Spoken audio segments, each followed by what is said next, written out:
पहाड़ों में 5 बहू का लटकता हुआ घर और रसोई। नदी का पानी लगातार बढ़ता जा रहा है और बारिश तो रुकने का नाम ही नहीं ले रही है। अगर ऐसा ही चलता रहा तो बहुत बड़ी समस्या हो जाएगी। भैया, क्या कोई तरीका नहीं है इस नदी के पानी को बढ़ने से रोकने का? हम इसे किस तरह रोक सकते हैं? बस अगर बारिश आना बंद हो गई तो ये खुद ब खुद नीचे उतर जाएगा। ये भादों का महीना है, इसमें बारिश ना होना ऐसा तो नामुमकिन है। हमें कुछ सोचना होगा, नहीं तो हमारे घर, खेत, बाग, बगीचे सब इस पानी में बह जाएंगे। शिवाय, अभिनव, अनिरुद्ध, राघव और आशीष ने गांव वालों से नदी के किनारे पत्थर लगाने को बोला। फिर सभी ने बड़े बड़े पत्थर उठाकर नदी के एक ओर पत्थर लगा दिए। इसके कुछ दिन बाद बारिश अभी भी लगातार हो रही थी। नदी का पानी लगातार बढ़ता जा रहा था। हे भगवान जी, पानी तो काफी ऊपर तक आ गया है। हमें जाकर अपने पतियों को बताना होगा। सही कह रही हो प्रगति, ये पानी कभी भी जमीन पर आ सकता है। प्रगति और साक्षी दोनों दौड़कर वापस अपने लकड़ी के बने घर में पहुंचे। राघव जी, पत्थर लगाने के बाद भी काफी ऊपर आ चुका है पानी। हमें जल्दी ही कुछ करना होगा। प्रगति को गहराया हुआ देखकर 5 बेटे और गांव के कुछ आदमी नदी को देखने गए। नदी का पानी बिल्कुल मटमैला और काफी तेज रफ्तार से चल रहा था। सभी गांव वालों से कहो कि जल्दी से अपना जरूरी सामान ले ले और इस जगह को जल्दी से खाली कर दे, वरना ये नदी हम सबको ले डूबेगी। 5 बेटों ने सभी को इस बारे में खबर दी और फिर सभी ने अपना सामान जल्दी जल्दी बांधना शुरू कर दिया। उन्होंने अपने खेतों से कुछ सब्जियां भी ले ली और कुछ उनके पालतू जानवर जैसे गाय, भैंस, बकरी सभी को अपने साथ लेकर वहां से निकलने को तैयार हुए। उन लोगों का वो छोटा सा गांव पहाड़ों के बीच बसा हुआ था, इसलिए वहां दूर दूर तक बसावट नहीं थी। सभी लोगों ने बेबस होकर पहाड़ों की तरफ ही चलना शुरू कर दिया। हम सबको ऊपर की तरफ जाना होगा, नीचे बाढ़ के आने का खतरा है। लेकिन शिवाय जी, हम बड़े बूढ़ों और जानवरों को ऊपर कैसे लेकर जाएंगे? हम उन्हें अपने सहारे से ऊपर चढ़ाएंगे। माँ, सबसे पहले आप आइए। नहीं बेटा, मुझे बहुत डर लगता है। माँ, बात को समझिए। हमें समय रहते आप सभी को ऊपर की तरफ चढ़ाना होगा, उसके बाद ही हम चढ़ पाएंगे। और अगर हमने ऐसा नहीं किया तो हम बाढ़ के पानी में बह भी सकते हैं। इस पर सभी काफी घबरा गए। 5 बेटों और कुछ आदमियों ने मिलकर पहले बूढ़ों को ऊपर की तरफ चढ़ाया, जहां पहाड़ में एक छोटी सी जगह बनी हुई थी। और फिर जब बेटों के चढ़ने की बारी आई तब तक नदी का पानी बाहर आ गया। पानी में लगातार लहरें उठने लगी और वो बड़ी ही तीव्र गति से उनकी तरफ बढ़ रहा था। भैया जल्दी कीजिए। अभिनव बेटा, राघव, अपने भाई की मदद कर। 5 बेटे एक दूसरे का हाथ पकड़कर सहारा लेते हुए समय रहते उस छोटी चट्टान पर चढ़ गए। उनके ऊपर चढ़ने की पानी की एक तेज और बड़ी लहर उस चट्टान से टकराई, जिससे कुछ गाय और बकरियां उसमें बह गई। हे भगवान, हमारी गैया। शिवाय, अभिनव, देखो, हमारी गाय और बकरी पानी में बह गई, कुछ करो। 5 बेटों ने गाय और बकरी को बचाने के लिए छोटी छोटी चट्टानों पर कुड़कर उन तक पहुंचने की कोशिश की। अनिरुद्ध के हाथ में एक बकरी का पैर आ गया और उसने उसे पानी से खींच लिया, लेकिन बाकी सारी गाय बकरियां पहुंच से दूर जा चुकी थी। हे भगवान, ये क्या हो गया? हमसे तो एक ही झटके में सब कुछ छिन गया। हमारा घर, खेत, बाग, हमारे पालतू जानवर भी। अब हम कहाँ जाएंगे? आप रोइए मत माँ जी, सब ठीक हो जाएगा। सभी गांव वाले उस पहाड़ की ओट में उस छोटी चट्टान पर बेबस होकर बैठे हुए थे। तूफान इतना बढ़ गया था कि वहां भी बारिश की ठंडी बूंदें उनके शरीर पर पड़ रही थी, लेकिन उन्हें इस बात की परवाह बिल्कुल नहीं थी, क्योंकि आसमान से ज्यादा आज उनकी आंखें बरस रही थी। सभी सावधान हो जाइए। मुझे लगता है कि हमें यहाँ से भी निकलना होगा। पानी का स्तर बढ़ता जा रहा है। सभी गांव वालों ने बात मानकर पहाड़ों के बीच चलना शुरू किया। काफी देर तक चलते चलते वो काफी ऊपर आ गए, लेकिन अभी तक उन्होंने ठहरने की कोई भी ठीक जगह नहीं मिली थी। अरे, और कितना चलना होगा इस बूढ़ी औरत के शरीर में? अब और चलने की क्षमता नहीं है। माँ जी, आप मेरी पीठ पर आ जाइए, आपको चलने की कोई जरूरत नहीं है। अभिनव ने वंदना को अपनी पीठ पर लिया और फिर दोबारा चलना शुरू किया। चलते चलते वो लोग काफी ऊंचाई पर आ चुके थे, जहां एक साइड सिर्फ खाई थी। संभाल कर, सभी एक दूसरे को पीछे से पकड़कर चलो। सभी एक दूसरे को पीछे से पकड़कर चलने लगे। जमीन पर बारिश की वजह से काफी फिसलन थी। ऐसे में अभिनव ने बूढ़ी और वंदना को अपनी पीठ पर लिया था, जिसके कारण उसका पैर फिसल गया। लेकिन खुशकिस्मती से आसपास के लोगों ने तुरंत ध्यान देकर अभिनव और वंदना को खाई में गिरने से बचा लिया। अभिनव, काकी को नीचे उतारकर इनका हाथ पकड़कर चलो। यहाँ हमें हर एक कदम बहुत ही बड़ी सावधानी से रखना होगा, जरा सी गलती से हमारी जान जा सकती है। लोगों ने फिर और ज्यादा सावधानी से चलना शुरू किया। चलते चलते वो एक ऐसी जगह पर पहुंच गए जो उन्होंने पहले कभी नहीं देखी थी। ये क्या, इन पहाड़ों पर तो खाली जमीन भी पड़ी हुई है और यहाँ कितने सारे पेड़ हैं। ये एक और जमीन है जो ऊंचाई पर बनी है, जिसकी वजह से ये 2 भागों में बटी हुई है। और देखो वहाँ थोड़ी दूर पर एक नदी भी बह रही है। सभी गांव वालों ने देखा कि पहाड़ पर 2 जमीनें आमने सामने थीं। वहां उनके बीच में एक खाई थी। नदी से बहता पानी जगह जगह पत्थरों से टकराकर नीचे खाई में गिर रहा था। नीचे का पानी तो बाढ़ की वजह से काफी गंदा हो चुका है, लेकिन ये पानी काफी साफ है। हम इसे पीने के काम में ले सकते हैं। सभी ने उस नदी से पानी पिया और अपने हाथ, मुंह और पैरों को धोया। उसके बाद सभी वहां आराम करने बैठ गए। बहुओं ने वहीं पेड़ों से लकड़ी तोड़कर आग जलाई और उस पर सभी के लिए खाना बनाया। क्या हम इस जगह पर अपना बसेरा नहीं कर सकते? ये जगह तो काफी अच्छी है। नहीं माँ, हम यहाँ नहीं रह सकते। हम कुछ दिन यहाँ बिता सकते हैं और वो भी किस्मत की बात होगी। एक तो ये जंगल बहुत ऊंचाई पर है, लगभग 6 मंजिल की ऊंचाई पर। ऊपर से पहाड़ के ऐसे इलाके में अक्सर भूस्खलन होता रहता है। हाँ भैया ठीक कह रहे हैं। पहाड़ के इन हिस्सों में लोग रोड बनाते हैं, लेकिन यहाँ कोई रोड नहीं है, इसलिए ये जगह खाली पड़ी हुई है। दोनों भाइयों के समझाने पर गांव वालों को सारी बात समझ में आ गई। उन्होंने वहां खाना खाया, पानी पिया और कुछ देर आराम किया। लेकिन उनके मन में भूस्खलन होने का डर बना हुआ था। सूरज ढल रहा था, शाम होने वाली थी। अचानक ही जमीन में हलचल शुरू हो गई। भाभी, मुझे चक्कर आ रहे हैं। यहाँ पर जमीन सच में हिल रही है। अरे नहीं, जिसका डर था वही हो रहा है। जल्दी यहाँ से चलो। अचानक ही पहाड़ से छोटे पत्थर गिरने लगे। सभी गांव वाले अपनी जान बचाकर नीचे की ओर भागे। नीचे की जमीन तिरछी बनी हुई थी। उन्होंने धीरे धीरे उससे उतरना शुरू किया। उन्होंने देखा कि पहाड़ के अंदर छोटी छोटी गुफाएं बनी हुई थी। अपनी जान बचाते हुए सभी उन गुफाओं में चले गए।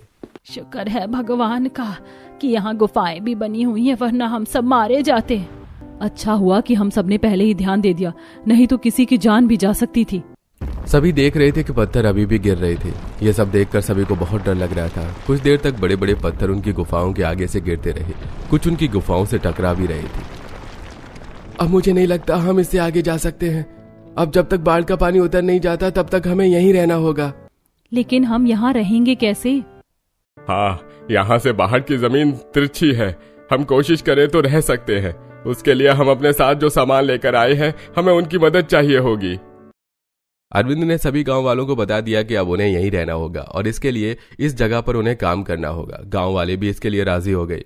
चलो बेटा, अब हम सभी को इन पत्थरों को तोड़ना और काटना होगा। इसके लिए हमें कुछ लकड़ियों की भी जरूरत पड़ेगी, जिनके लिए हमें वापस ऊपर ही उस जमीन पर जाना होगा जहाँ पर पेड़ खड़े हुए थे। आप फिक्र न करें पिताजी, ये काम मैं और अभिनव भैया कर लेंगे। इसके बाद अनिरुद्ध और अभिनव रस्सी बांधकर वापस उस जगह पहुंचे जहां पर भूस्खलन की वजह से ढेर सारे पत्थर पड़े हुए थे, जिसकी वजह से वहां के पेड़ टूट गए। भैया पेड़ तो पहले से ही टूटे हुए हैं, अब तो हमारा काम और भी आसान हो जाएगा। ठीक है अनिरुद्ध, अब जल्दी से लकड़ी काटना शुरू करो। पेड़ टूटने की वजह से उन्हें उसे काटने में ज्यादा देर नहीं लगी और वो काफी सारी लकड़ियां इकट्ठी करके रस्सियों की मदद से नीचे ले आए। अब उन रस्सियों को बीत कर लोगों ने अपनी अपनी गुफाओं में काम करना शुरू किया। उन्होंने लकड़ी से गुफाओं के आगे गैलरी बनाकर रेलिंग लगाई ताकि वहां पर गिरने का खतरा न रहे। हमें किसी तरह एक से दूसरी गुफा तक जाने का रास्ता बनाना होगा। हम लकड़ी से पुल की तरह एक से दूसरी जगह जाने का रास्ता बना सकते हैं। नहीं, लकड़ी का रास्ता बनाना बेकार है। एक पत्थर गिरते ही टूट जाएगा। इससे अच्छा हम पहाड़ को ही तोड़कर उसमें सीढ़ियां बना लें। उन पर रोक के लिए लकड़ी की रेलिंग बना सकते हैं। अब इस तरह सभी ने अपना काम करना शुरू कर दिया। पहाड़ की सतह तिरछी थी, जिस वजह से उन्हें काम करने में ज्यादा दिक्कत नहीं हुई। कुछ दिन लगातार पत्थरों को तोड़कर उन्होंने वहां सीढ़ियां बना ली और उस पर लकड़ी को रस्सी में बांधकर रेलिंग का आकार दिया। बहुओं ने गुफाओं की सफाई की और कुल्हाड़ी से उन्हें रहने लायक कर दिया। अब इस पहाड़ के अंदर उनके छोटे छोटे घर बन चुके थे। इतने दिन से लगातार काम कर रहे हैं, लेकिन अभी भी इन घरों का काम पूरा नहीं हुआ। साथ में खाने पीने का भी इंतजाम करना पड़ता है। वो तो अच्छा है भाभी कि हर पहाड़ी के पास एक छोटा झरना बह रहा है, नहीं तो पानी की बहुत दिक्कत बन जाती। ऊपर जो नदी थी उसका पानी नीचे को छोटे छोटे झरनों में बटकर बह रहा था और उन्हीं के आसपास गांव वालों के गुफा के घर बने हुए थे। यह नजारा देखने में काफी सुंदर था। माँ, मेरे कीड़े ने काट दिया। देखो ना, मेरी बाह पर कितना बड़ा लाल दाना निकल आया है। लाओ, मैं इसे धोकर इस पर कुछ जड़ी बूटी लगा देती हूँ। मंदिरा मनु को अपने साथ जीने पर लेकर गई जहां से एक छोटा झरना बह रहा था। मंदिरा ने मनु को बांह धुलाई और फिर उस पर कुछ जड़ी बूटी लगाई। अब सभी उसी तरह गैलरी में आकर हाथ बढ़ाकर झरनों से हाथ धोते और बर्तन में पानी लिया करते। अंशिका एक पतीले में पानी लेने आई तो उसने देखा कि पिंकी और राजू जीने से गुफाओं तक आना जाना करते हुए खेल रहे थे। पिंकी, राजू, बेटा तुम्हें डर नहीं लग रहा है? कितनी ऊंचाई है और तुम जीने पर खेल रहे हो। चलो जल्दी से गुफा के अंदर आ जाओ। इन बच्चों को डर का आता पता भी नहीं है। यहाँ दूसरी गुफा तक जाने में मेरी रूह कांप जाती है। पीनी और राजू ने अंशिका की बात नहीं सुनी, बल्कि वो और ज्यादा तेज तेज दौड़कर खेलने लगे, जिससे लकड़ी से बनी रेलिंग अपनी जगह से सरक गई। अरे नहीं, मुझे बच्चों को लेकर आना होगा। अंशिका तेजी से बच्चों के पास दौड़ी और उन्हें वापस लेकर आई। तुम दोनों पागल हो गए हो क्या? पता है वो जगह कितनी खतरनाक है? वहाँ से गिर गए तो तुम्हें कोई नहीं बचा पाएगा। अंशिका के डांटने पर बच्चे घबरा गए और चुपचाप गुफा के घर में बैठ गए। थोड़ी ही देर में आसमान में काली घटा छा गई। हे भगवान, लगता है आज फिर आसमान जम के बरसने वाला है। आशा ने इतना कहा ही था कि तभी तेज बारिश शुरू हो गई। झरने अब दुगनी रफ्तार से बहने लगे, लेकिन वो लोग गुफा के घर में सुरक्षित थे। शाम होने तक बारिश रुकी और सभी ने अपनी गुफाओं में लकड़ियों की मशालें जलाकर उजाला किया। रात को सभी गुफा के आगे पर्दा डालकर सो गए, लेकिन अगली सुबह तेज आवाज से सभी की आंख खुल गई। हे भगवान, ये कैसी आवाजें आ रही हैं? मंदिरा, बहू जरा पर्दा हटाकर तो देख। मंदिरा ने पर्दा हटाया तो देखा कि बारिश होने की वजह से फिर से भूस्खलन हो रहा था। इस बार काफी बड़े बड़े पत्थर गुफाओं के सामने से गिर रहे थे, जिन्हें देखकर बच्चे खुश होकर उछलने लगे। वहीं सभी बड़े ये सब देखकर बहुत ज्यादा घबरा गए थे। एक बड़ा पत्थर अंशिका की गैलरी पर आ गिरा, जिससे रेलिंग के 2 टुकड़े होकर नीचे गिर गए। भगवान, ये क्या हो रहा है? मुझे बहुत डर लग रहा है। फिक्र मत करो अंशिका, ये कुछ नहीं है, हम दोबारा सब कुछ ठीक कर देंगे। इसी तरह भूस्खलन के बाद कई दिन गुजर गए और अब उनके पास खाने का सामान नहीं बचा था। सुनिए, आज तो घर में पकाने के लिए कुछ भी नहीं है। अब हम क्या करेंगे? ये तुम्हें हमें पहले बताना चाहिए था। अब तक तो हम किसी न किसी चीज का इंतजाम कर ही लेते, लेकिन सारा सामान खत्म होने के बाद तुम अब बता रही हो। यहाँ इतनी मुश्किल से समय कट रहा है कि कुछ याद ही नहीं रह पाता। अब हमारे पास कोई रास्ता नहीं है सिवाय नीचे जाने के। मैं सभी को इस बारे में बता देता हूँ। नीचे जाने का नाम सुनकर मंदिरा काफी हैरान हो गई। उसने शिवाय को रोकने की कोशिश की, लेकिन वो जानती थी कि अगर वो नीचे नहीं गए तो वो हमेशा के लिए यहीं फंस जाएंगे। शिवाय ने अपने चारों भाई और कुछ गांव के आदमियों को इकट्ठा किया। लेकिन भैया, हम नीचे जाएंगे कैसे? क्या हमें इतना लंबा और खतरनाक रास्ता फिर से पार करना पड़ेगा? और अगर कर भी लिया तो क्या फायदा? नीचे तो पानी भरा पड़ा है। इस बार हम जहाँ से आए हैं वहां से नहीं, बल्कि यहीं से नीचे जाएंगे। भैया, यहाँ से नीचे कैसे जाया जा सकता है? ये तो खाई है। भले ये और खाइयों से नीचे है, लेकिन है तो खाई ही ना। और नीचे एक नदी है जिसका पानी अभी बहुत तेज चल रहा है। सबसे पहले हम एक लकड़ी की छोटी छोटी नाव बनाएंगे। उसके बाद रस्सियों की मदद से उन्हें नदी में उतारेंगे और फिर रस्सियों की मदद से ही हम नीचे जाएंगे। ये सुनने में किसी को आसान लग रहा हो, लेकिन ये बहुत खतरनाक है। हमें बहुत ज्यादा सावधानी से काम करना होगा। इसके बाद बिना देर लगाए सभी ने वापस पेड़ वाली जगह पर लकड़ियां काटकर छोटी छोटी नाव बनाई और फिर उन्हें रस्सियों से बांधकर नीचे उतारा। इस काम को करने में उन्हें 3 दिन लग गए, जिस बीच उन्होंने सिर्फ फल खाकर ही काम चलाई। उन्होंने पूरी 10 नाव बनाकर तैयार की और वो अब उनमें बैठकर निकलने के लिए तैयार थे। ऊपर से उनकी माँ, पिता, पत्नी और बच्चे उन्हें देख रहे थे। किसी नाव में कोई दिक्कत तो नहीं है ना? अगर किसी को शक है तो अभी बता दे, वरना दिक्कत हो सकती है। सभी ने इससे इनकार कर दिया और फिर धीरे धीरे एक नाव में 2 लोग बैठकर शहर की तरफ चल पड़े। हे भगवान, मेरे बेटों की रक्षा करना, उन्हें सुरक्षित घर वापस ले आना, बस इससे ज्यादा हमें कुछ नहीं चाहिए। उन सबकी माँ और पत्नियां उनके लिए प्रार्थना कर रही थी।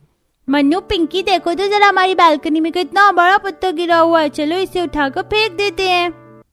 जब सभी आंखें बंद करके प्रार्थना कर रहे थे, तब तीनों बच्चों ने उस पत्थर को उठाकर नीचे फेंका, जिससे वो पत्थर सीधा एक मधुमक्खियों के छत्ते पर जा गिरा। पत्थर लगने से मक्खियां तुरंत बाहर आ गईं और सब तरफ उड़ने लगी। जब बहुओं ने उनकी आवाज सुनी तो वो काफी घबरा गई। उन्होंने बच्चों को गुफा के अंदर खींचा और फिर पर्दे को ढककर कस के पकड़ लिया। क्यों डरा रही हो भाभी? एक तो पता नहीं अचानक ये मक्खियां कहाँ से आ गई, ऊपर से तुम ऐसी बातें कर रही हो। सभी गुफाओं में औरतें अपने अपने पर्दों को ढककर खड़े हुए थीं और बाहर से लगातार मक्खियों के भिनभिनाने की आवाजें आ रही थी। बच्चों, क्या तुमने इन मक्खियों को छेड़ा है? नहीं मम्मा, हमने तो सिर्फ बालकनी से पत्थर फेंका था। तो ये बात है, इसीलिए मक्खियां छत्ते से बाहर आ गई।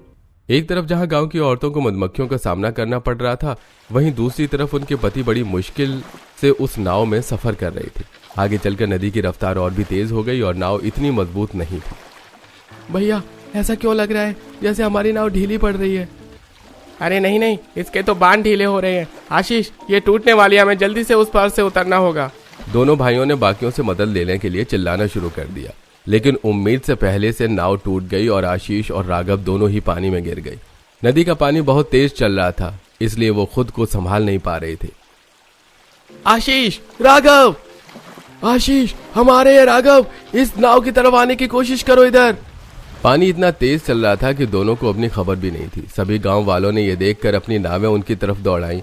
अभिनव ने आगे झुककर आशीष का हाथ पकड़ा, जो कि लगभग बेहोश हो चुका था। वहीं गांव वालों ने शिवाई के साथ राघव के चारों तरफ नावों से घेरा बनाया और फिर उसे ऊपर खींचा। अभिनव ने आशीष का सीना दबाते हुए उसके मुंह से पानी निकाला, तब जाकर आशीष को होश आया।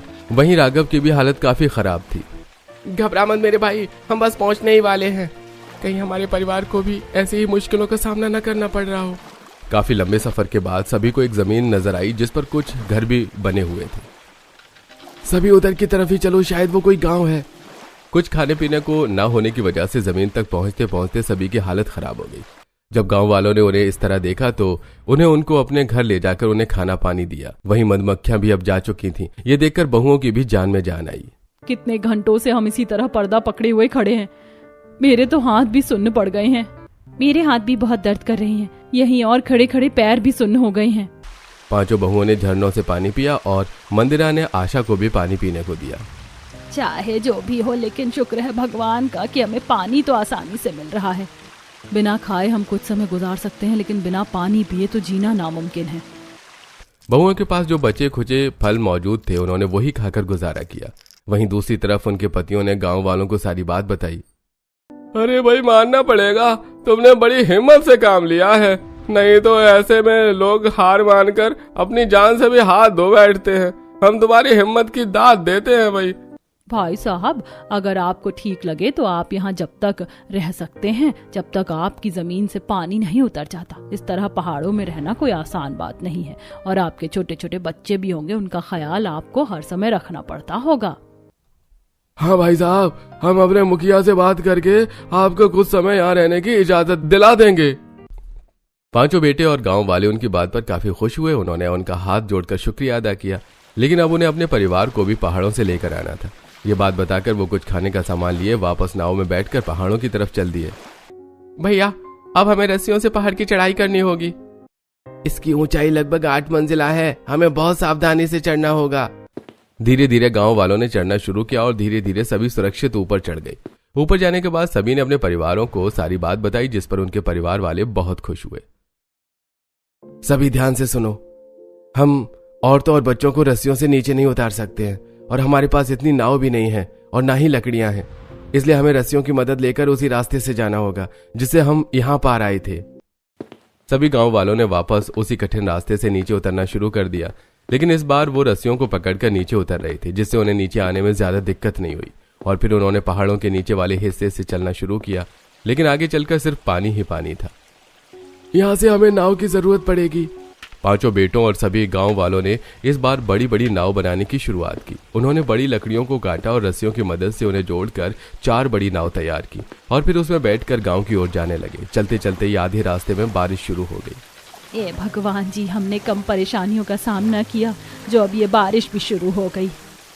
अभिनव जी, नाव को तेज चलाइए, वैसे भी आजकल इतनी बाढ़ें आ रही हैं। दिव्यांका ने इतना बोला ही था कि तभी पीछे से एक बड़ी लहर उठने लगी। गांव की जमीन काफी करीब थी। सभी आदमियों ने एड़ी चोटी का दम लगाते हुए नाव को तेजी से चलाया और आखिरकार लहर के पहुंचने से पहले सभी गांव तक पहुंच गए। सभी ने भगवान का शुक्रिया अदा किया और अब उन्होंने देखा कि उन्हें रहने के लिए एक जमीन मिल चुकी थी।